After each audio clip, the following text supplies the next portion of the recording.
আজ কথা বলবো ত্বকের যত্নে প্রাকৃতির একটি ছোঁয়া নিয়ে। ত্বকের যত্নে প্রকৃতির ছোঁয়া কথাটা শুনে কেমন লাগছে? একটু ভিন্ন রকম মনে হচ্ছে না? হ্যাঁ, আসলেই তাই।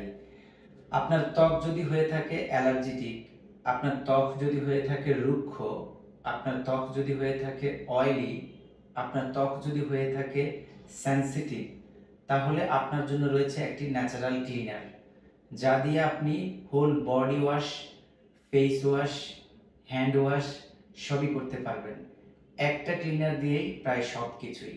আমি কথা বলছি ফরএভার লিভিং প্রোডাক্টসের অ্যালো লিকুইড সোপ নিয়ে। জেনে খুব খুশি হবেন যে এত মূল্যবান এবং এত যত্নশীল একটি ক্লিনার আমরা আমাদের মার্কেটে নাই বললেই চলে। এটি এত অসাধারণ ইনগ্রিডিয়েন্টস দিয়ে তৈরি যা আপনি ভালো না বেশি পারবেন না। এর প্রধান ইনগ্রিডিয়েন্টস হচ্ছে অ্যালো বারবারেন্সিস মিলার। সেকেন্ড, এখানে রয়েছে জোজোবা অয়েল। থার্ড, এখানে রয়েছে কোকোম্বার ময়শ্চারাইজার, রয়েছে এখানে কোকোনাট ময়শ্চারাইজার। এই যে এসেনশিয়াল কতগুলো অয়েল, ময়শ্চারাইজার অ্যান্ড অ্যালোভেরার সমন্বয়ে তৈরি অ্যালো লিকুইড সোপ, এটি আপনার ব্যাকটেরিয়া দূরীকরণে, ডাস্ট এবং অয়েল, এক্সেস অয়েল দূরী করে ত্বকটাকে ভেতর থেকে নারিশ করে তোলে, ক্লিনিং করে তোলে কোনো যন্ত্রণা ছাড়াই।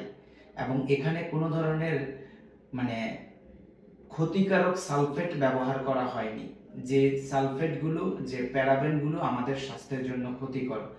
বাজারের আদার্স যে ক্লিনারগুলো আপনারা দেখবেন সেখানে সালফেট রয়েছে এবং প্যারাবেনস রয়েছে, এখানে সেই জিনিসটি নেই।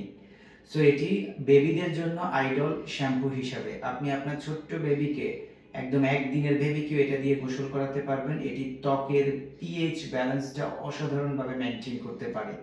সম্পূর্ণ প্রাকৃতিক একটি ক্লিনার, যার ফলে জাপান ওদের অফিসিয়ালি অল গভর্নমেন্ট হসপিটালের মধ্যে হ্যান্ড ওয়াশের জন্য এই প্রোডাক্টটিকে অ্যাপ্রুভ করেছে। সো এটি সারা পৃথিবীতে অত্যন্ত ফেমাস। লাস্ট 8 ইয়ার্স আমি আমার কিডসদের জন্য এটি আইডিয়াল শ্যাম্পু হিসেবে ইউজ করি এবং বডি ওয়াশ হিসেবে ইউজ করি। সো যারা একটি ন্যাচারাল ক্লিনার ভালোবাসেন, খুঁজছেন, আপনার স্কিনকে যদি আপনি অ্যালার্জি মুক্ত দেখতে চান, ফাঙ্গাল মুক্ত দেখতে চান, ময়শ্চারাইজিং দেখতে চান, তাহলে আপনার জন্য সেরা সলিউশন হতে পারে অ্যালো লিকুইড সোপ। সো যদি প্রোডাক্টসটি প্রয়োজন পড়ে আপনি ইনবক্স করতে পারেন, আমি আপনাকে হেল্প করব। Thank you so much. আসসালামু আলাইকুম রহমতুল্লাহ।